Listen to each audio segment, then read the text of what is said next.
Assalamualaikum warahmatullahi wabarakatuh. Ketemu lagi dengan kami di channel Muhammad Rashid Media. Kami akan menceritakan tentang kisah Nabi Khidir yang mencari air kehidupan agar bisa hidup abadi. Nabi Khidir alaihissalam adalah nabi yang ditunda kematiannya karena beliau telah minum air kehidupan. Raja Iskandar Dzulkarnain berniat mengadakan perjalanan untuk mengelilingi bumi, dan Allah Subhanahu wa Ta'ala mewakilkan salah satu malaikatnya yang bernama Rafa'il untuk menyertainya dalam perjalanan panjang itu. Karena ditemani oleh seorang malaikat, Raja Dzulkarnain banyak mengajukan pertanyaan seputar dunia dan akhirat serta isinya. Salah satu pertanyaan adalah tentang ibadah para malaikat di langit. Wahai malaikat Rafa'il, ceritakanlah kepadaku tentang ibadahnya para malaikat yang ada di langit, tanya Raja Dzulkarnain.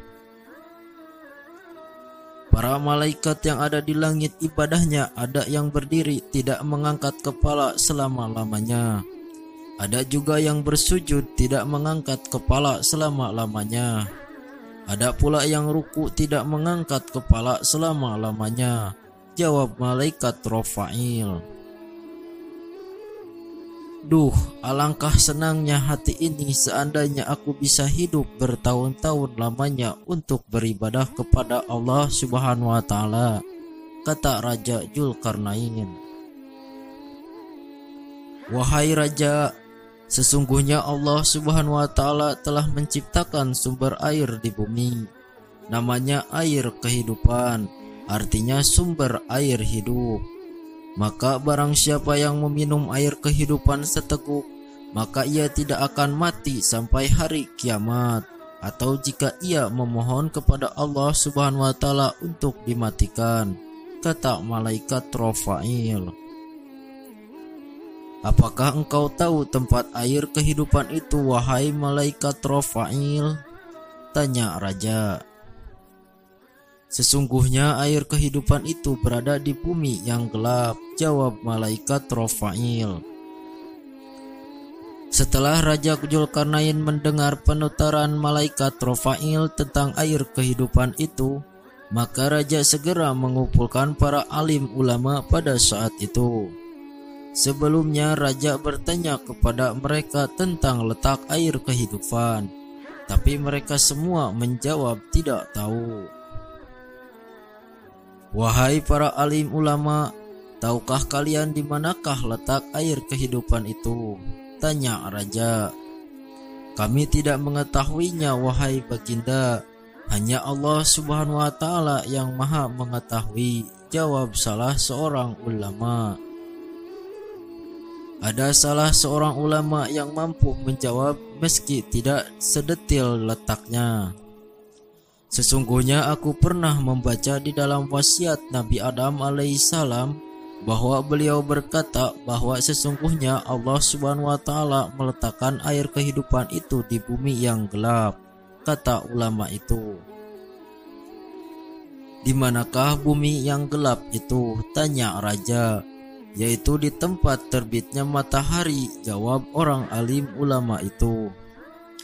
Kemudian Raja Dzulkarnain menyuruh para pengawalnya untuk menyiapkan segala keperluan untuk mencari dan mendatangi tempat air kehidupan itu. Kuda apa yang sangat tajam penglihatannya di waktu gelap? Tanya raja. Kuda betina yang masih perawan, jawab para sahabatnya. Akhirnya raja mengumpulkan 1000 kuda betina yang masih perawan, dan ia memilih di antara 6.000 tentaranya yang pandai serta ahli dalam mencabuk. Di antara para tentara itu ada Nabi Khidir alaihissalam, bahkan beliau menjabat sebagai Perdana Menteri kala itu. Perjalanan Nabi Khidir mencari air kehidupan.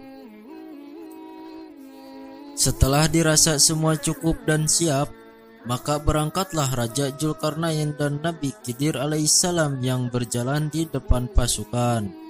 Setelah sekian lama mencari, akhirnya mereka mengetahui tempat terbitnya matahari. Mereka pun menuju arah terbitnya matahari tersebut. Perjalanan ke tempat tujuan tersebut memakan waktu 12 tahun lamanya untuk sampai di bumi yang gelap itu.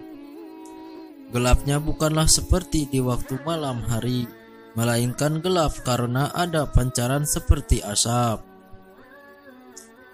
Raja Dzulkarnain sudah tak sabar lagi hendak masuk ke tempat yang gelap itu, namun salah seorang cendekiawan mencegahnya. Para tentara berkata kepada raja, "Wahai baginda, sesungguhnya raja-raja yang terdahulu tidak ada yang masuk ke tempat gelap ini, karena tempat yang gelap ini berbahaya. Wahai prajurit, kita harus memasukinya. Tidak boleh tidak," sanggah sang raja. Karena raja bersikeras hendak masuk, maka tak ada seorang pun yang berani melarangnya. "Diamlah dan tunggulah kalian di sini selama 12 tahun. Jika aku bisa datang kepada kalian dalam masa itu, maka kedatanganku terhadap kalian termasuk baik. Dan jika aku tidak datang dalam 12 tahun, maka pulanglah kalian kembali ke negeri kalian," ujar sang raja. Setelah itu raja mendekat dan bertanya kepada malaikat Rafail, "Apabila kita melewati tempat gelap ini, apakah kita dapat melihat kawan-kawan kita?" "Tidak bisa kelihatan," jawab malaikat Rafail. "Akan tetapi aku memberimu sebuah merjan atau mutiara. Jika mutiara itu ke atas bumi, maka mutiara itu dapat menjerit dengan suara yang keras. Dengan demikian kawan-kawan kalian yang tersesat jalan dapat kembali kepada kalian." Jelas malaikat Rafail lebih lanjut. Masuk ke air kehidupan. Demikianlah akhirnya Raja Iskandar Dzulkarnain masuk ke tempat yang gelap itu selama 18 hari lamanya. Tidak pernah melihat matahari dan bulan, tidak pernah melihat malam maupun siang, tidak pernah melihat burung dan binatang liar. Sedangkan raja berjalan dengan didampingi Nabi Khidir alaihi salam.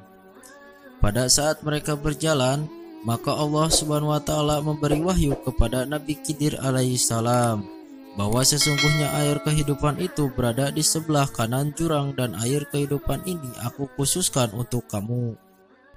Setelah Nabi Khidir alaihissalam menerima wahyu itu, beliau berkata kepada sahabat-sahabatnya, "Berhentilah kalian di tempat masing-masing dan jangan kalian meninggalkan tempat kalian sebelum aku datang kepada kalian." Kemudian Nabi Khidir alaihissalam menuju kanan jurang hingga beliau menemukan air kehidupan itu.